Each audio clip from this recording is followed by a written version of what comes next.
capacitar tios e tias de ministério infantil do Brasil todo. E o Senhor, quando eu vim aqui para ministrar essa mensagem aqui esta noite, desde cedo o Senhor tem colocado no meu coração essa mensagem que eu li para você, de 1 Timóteo 5:8, o contexto em que ela foi dada. Paulo estava falando para os líderes da igreja, para os pastores, para os apóstolos, para aquelas pessoas que cuidavam das ovelhas.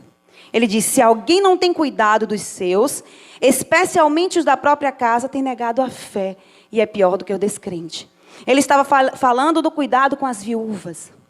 Mas o Senhor me trouxe no contexto de hoje aqui, de mulheres que estão aqui sentadas neste lugar, de mães, de líderes. Se você não tem cuidado dos seus, e especialmente os da sua casa, você é pior do que um descrente. E nas palavras do mestre Jesus, ele diria assim: hipócritas. É forte o que Deus tem para falar conosco nesta noite. Aleluias. Se nós buscarmos o sucesso profissional e fracassarmos como mãe, como mulheres, nada disso vai nos aproveitar. O nosso maior ministério é a nossa família. Deus nos confiou a nossa casa, os nossos filhos. E se você faz tudo muito bem, se você louva muito bem, se você prega muito bem, se você é um excelente profissional na área de saúde, na área do direito, na área da educação, mas se você não tem cuidado dos seus, da sua casa, eu sinto lhe dizer, a palavra diz isso, você é pior do que um descrente. Então, a primeira coisa que você precisa organizar na sua vida, antes de qualquer área, de estética, de qualquer coisa, de relacionamento conjugal, é a sua casa. Pôr a tua casa em ordem. E sabe por que eu estou falando isso? Maio é o mês das mães. Quantas mães eu tenho aqui? Mães que geraram filhos no ventre. Mães que geraram filho no coração, que adotaram. Aleluia, glórias ao Senhor. Mas maio não é só o mês das mães. Maio também é o mês nacional de combate ao abuso e à exploração sexual de crianças e adolescentes. E eu não sei se você está a par dessa realidade, do que tem acontecido. Eu não sei nem se você está a par do que tem acontecido com o seu filho dentro da sua casa. Se ele tem um celular em suas mãos, é muito provável que ele esteja sendo abusado sexualmente e você não saiba, se você não monitora esse aparelho celular. Eu queria trazer para vocês aqui algumas estatísticas do Ministério da Mulher, da Família e dos Direitos Humanos. Essas estatísticas foram extraídas do canal oficial do Ministério, que hoje a pasta quem coordena é Damares, a ministra. E essas estatísticas revelam algo muito profundo, por isso que eu estou falando isso aqui nesta noite. E você vai entender. Essas estatísticas revelam que em 2019, nós tivemos, no mínimo, 17 mil crianças abusadas sexualmente no Brasil. Em 2019, esse número caiu para 13 mil. Em 2020, esse número caiu para 13 mil. Mas não se alegre. Esse número caiu para 13 mil por conta da pandemia. E os professores, os educadores, que são aqueles que mais denunciam, estavam distantes das crianças, porque elas estão confinadas dentro de casa. E entre janeiro e maio, agora a primeira quinzena de maio, o Ministério divulgou na semana passada, nós tivemos 6 mil denúncias de abuso sexual contra crianças e adolescentes. Vocês acharam muito? Quem achou muito, levanta a mão. Estima-se que apenas 10% dos casos sejam realmente notificados. Então, esse é o mínimo, do mínimo, do mínimo, do mínimo, que chega aos ouvidos das autoridades competentes. Se você ainda não entendeu onde eu estou querendo chegar, eu quero lhe dizer que essas mesmas estatísticas, que chegam através do canal de denúncia, seja por um conselheiro tutelar, por um médico que atende uma criança, por uma mãe, por um pai, por qualquer pessoa, que liga nesse canal de denúncia, 69% dessas violações ocorrem todos os dias. Diariamente. O que isso significa dizer? Que a violação está onde? Dentro de casa. E se você quer saber quando se trata de violência física e psicológica, a mãe lidera em 40% dos casos. Essa mulher, que era para ser protetora, sentinela, cuidadora, é uma das que mais violentam a criança, fisicamente e psicologicamente. E quando se trata de violência sexual, nós temos o padrasto, o pai, a mãe, que abusa sexualmente dessa criança, ou explora sexualmente, o tio, e seguido de outras pessoas. Então, como igreja, nós precisamos despertar e entender que precisamos fortalecer a família, a base e a casa. Às vezes nós perdemos tempo com tantas coisas, e coisas horríveis estão acontecendo dentro das igrejas e dentro das casas. E que se levantem nessa noite mulheres sentinelas, mulheres protetoras, mulheres que têm um olhar atento aos seus filhos. Com quem seu filho tem passado o dia conversando nas redes sociais? A gente teve um conhecimento de um adolescente que estava conversando com... Ela achava que era outra adolescente, que ela fez amizade pelas redes sociais. E esse perfil fake se aparentava como 14 anos de idade. E essa menina ficou muito íntima desse perfil fake, que não era uma menina de 14 anos, um adolescente, mas era um pedófilo de 36 anos. E ela trocava fotos com essa amiga, sem roupas. E essas fotos foram parar em vários canais. Será que quem aqui conhece aplicativos de controle parental? Quem instala aqui aplicativos de controle parental no celular dos filhos? Muitos não controlam, sabe por quê? Porque o adolescente diz assim, olha, é minha privacidade, não pode mexer, não vou dar senha. Mas Deus deu uma coisa aos pais chamada autoridade. E até a morte vai ser sua essa autoridade. E nós precisamos monitorar. Ah, já passou o tempo de ficar monitorando, isso é antigo, é quadrado. Vai ter festa do pijama, minha filha de 8 anos vai dormir na casa da amiga. Quem é o tio, o pai, o adolescente que dorme também na casa lá na festa do pijama? Quem é ele? Você sabe quais são os aplicativos que seu filho tem acessado? Tem perfil no Instagram, a mãe nem olha nem com quem ele fala, ele faz os stories, posta coisas íntimas, e a mãe nem vê. Deus te deu o papel de mãe sentinela, de mulher. Nós precisamos mudar essas estatísticas, essa realidade. Se você não tem cuidado da sua própria casa, você é pior do que o descrente. E eu tenho visto casos horríveis. Depois que Deus me colocou esse ministério, o Senhor falou, usou uma missionária e falou, se prepare o seu coração, senão você não vai aguentar com as coisas que você recebe, que você vai ver e vai receber. E nós tivemos aí um bebê de 7 dias e outro de 10 meses que não aguentou em Brasília e morreu. Tamanha foi a violência sexual cometida contra esse bebê. E a gente diz assim, meu Deus, e a mãe? A mãe participa. A mãe comete estupro por omissão. Aquela que tinha um dever legal de proteger, de guardar aquela criança, não se importou com aquela criança. E sabe por que isso? Porque um vídeo desse, de um bebê desse sendo abusado, um bebê de 7 dias, de 10 dias, tem um valor altíssimo, de 50 a 100 mil reais na rede de pedofilia. Para finalizar esses casos, na semana passada em Manaus, a delegada conseguiu entrar em um motel e estava lá uma criança de 10 anos, uma menina. Você pode jogar nas redes sociais em Manaus. A menina de 10 anos, o abusador e a mãe da menina no ambiente. E a delegada perguntou, como você permite essa criança ser abusada? Ela disse, eu também fui, porque ela não pode ser abusada. Sabe o que é isso, igreja? Nós precisamos nos levantar como mães, como protetoras, como sentinelas dos nossos filhos. E Deus te deu algo que vai mais além, como Deus colocou no meu coração. Não é só o filho do seu filho. Não é só quem pariu Mateus que balance. Deus quer que nós tenhamos o olhar atento para aquele sobrinho, para aquela criança que passa no prédio, que você olha que ele está com um olhar diferente, com marcas no corpo. Deus quer que nós tenhamos o olhar sensível para essas vidas. E principalmente para os da nossa casa. Quanto tempo você não olha no olho do seu filho? Não dialoga com ele? Não sabe o que ele sente, ele não conta para você os segredos dele, porque ele não tem intimidade com você. É bom dia, boa tarde, já comeu, já estudou, já tomou banho. Zero relacionamento. E não é esse o projeto de Deus para a família.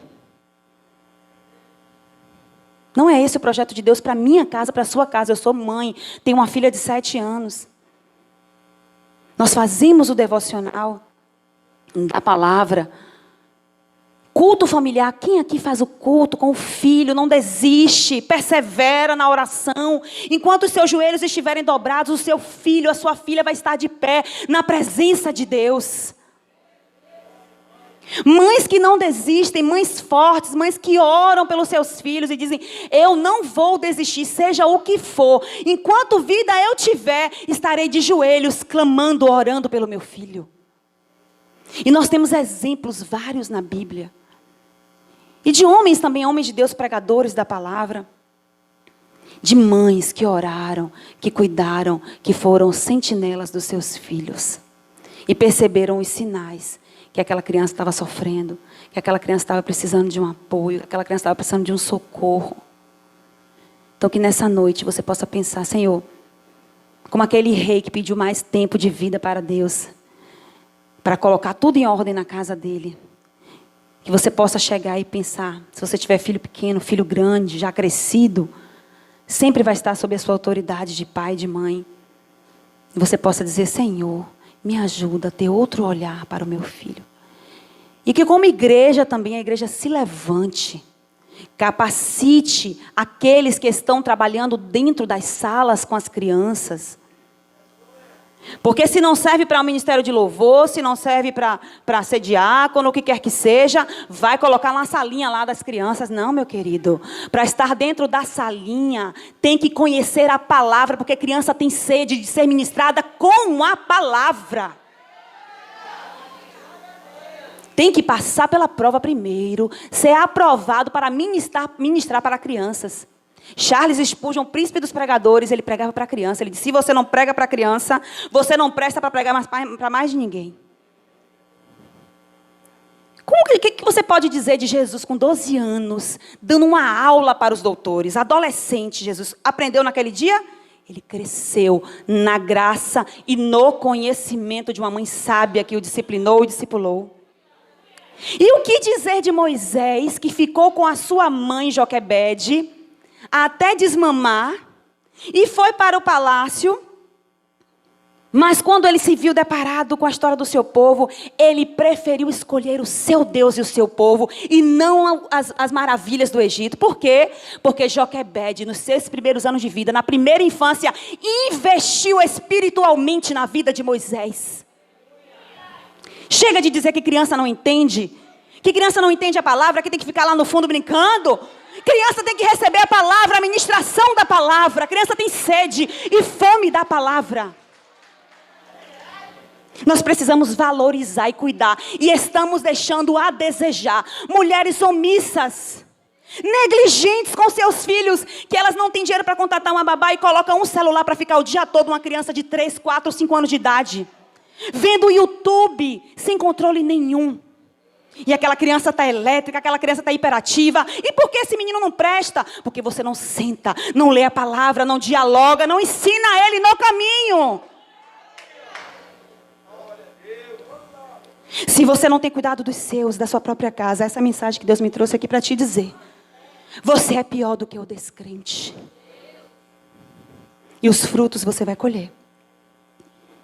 Mas se do contrário, vou citar só mais uma mulher da palavra. Se você como Ana, a gente sabe a história de Ana, todo mundo aqui já pregou sobre Ana. Ana era estéril, a outra mulher humilhava a Ana, e Ana chorou e Deus deu um filho a Ana.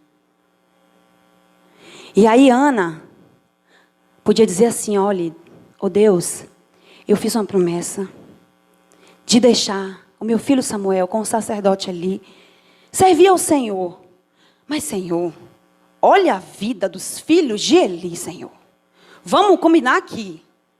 Eu até fiz, eu vou criar Samuel aqui, Senhor, nos teus caminhos, como eu prometi, mas eu não vou mandar lá para o templo, não. Eles são filhos de Belial, dizia a palavra. Mas o que foi que Ana fez? Ana entregou. Sabe por que Ana entregou? Porque Ana investiu na infância de Samuel. E ele, quando foi lá para o templo, ele ouviu a voz de Deus. Porque já tinha tudo preparado, o coração preparado para receber a boa semente da palavra de Deus. Invista no seu filho. Invista na vida espiritual do seu filho. E que esse mês, a gente encerrou, tive um mês muito intenso com essa campanha do Maio Laranja. Até vim agora de outra igreja que estava tendo essa temática para a gente encerrar. Mas eu não trabalho com crianças, nem defendendo crianças somente no Maio Laranja, não. Eu aproveito o Maio Laranja para intensificar a campanha de combate ao abuso e à exploração sexual. Porque eu sei que destrói uma vida inteira. Eu sei, inclusive, que nesta noite, neste lugar, tem pessoas que foram abusadas pelos seus pais, pelos seus tios, pelos seus padrastos. E muitas daquelas situações, como a psicóloga, a fisioterapeuta que estava aqui, ela falou que aquela mulher ela não tinha um bom relacionamento sexual. Uma boa relação sexual por conta de violência sexual. Foi uma das causas que ela falou. Muitas dessas mulheres crescem, não são felizes no casamento, vivem uma vida com esse trauma a vida toda, se não forem tratadas espiritualmente e também no seu psicológico por conta de um abuso na infância. Mas o Senhor tem algo novo para nós. O Senhor, nesta noite, quer despertar aqui. Eu queria que vocês colocassem de pé, eu vou encerrar com a oração. Eu queria que seu coração, nessa noite, você conhece uma criança, você conhece um adolescente, seja seu filho, seja seu sobrinho, seja seu vizinho. Desde o início da história da humanidade, nós temos visto um ataque contra crianças, contra adolescentes, contra a infância. A gente viu como tentaram destruir o povo hebreu, mandando matar os meninos a fio de espada, jogar no rio Nilo. Depois, quando Jesus nasceu, também mandou matar todos os meninos. Crianças eram rejeitadas, não podiam nem chegar perto de Jesus para serem tocadas, porque os discípulos repreendiam, porque não tinham valor. Mas nessa noite, o Senhor desperta corações aqui, primeiro para cuidar da sua casa, dos seus, e também de toda criança que passar pelo seu olho. Você vai sentir no seu coração o toque de Deus para preservar, porque ai daqueles que fizerem perecer um desses pequeninos. E eu não sei se o seu filho veio de uma maneira não projetada, com um relacionamento que você abomina hoje, mas se Deus permitiu que ele nascesse, soprou nele o fôlego de vida, ele tem projeto na vida dessa criança. E você não pode ser empecilho para esse propósito de Deus. Que você seja uma mãe que profetize coisas boas na vida do seu filho. Para de falar coisas contrárias ao que a palavra diz que ele é. Engole seco. E não fala, mas fala aquilo que a Bíblia diz que ele é e profetiza sobre a vida dele. Senhor, nosso Deus, nós te agradecemos por esse tempo aqui, por essa tarde, por essa noite, Senhor, em que o Senhor trouxe essas mulheres aqui, Senhor, porque o Senhor quis tratar. Eu creio que cada uma de uma maneira particular, de uma maneira, Senhor, que o Senhor conhece, que o Senhor sonda o coração. O Senhor sabe qual é a ferida, qual é o projeto, qual é o propósito, Senhor, para estarmos aqui nessa noite, Pai. Senhor, que nenhuma palavra daquelas que foi lançada pelo Senhor venha cair por terra nesta tarde, nesta noite, Senhor, mas que venha produzir frutos a 30, a 60 e a 100 por um na vida dessas mulheres, Pai. E eu te peço também, Senhor, que o Senhor levante mães sentinelas, mães que protegem os seus filhos e mulheres defensoras da infância, Pai, aqui nesta noite, para o tempo que o Senhor determinou, Senhor. Abençoa cada colunista, abençoa cada pastora, cada mulher que está aqui nesta noite, Senhor, com a tua graça, com a tua misericórdia, com a tua unção, em nome de Jesus. Amém. Aplauda o Senhor, porque Ele é digno de toda a honra e toda a glória. E eu agradeço a minha riquíssima oportunidade.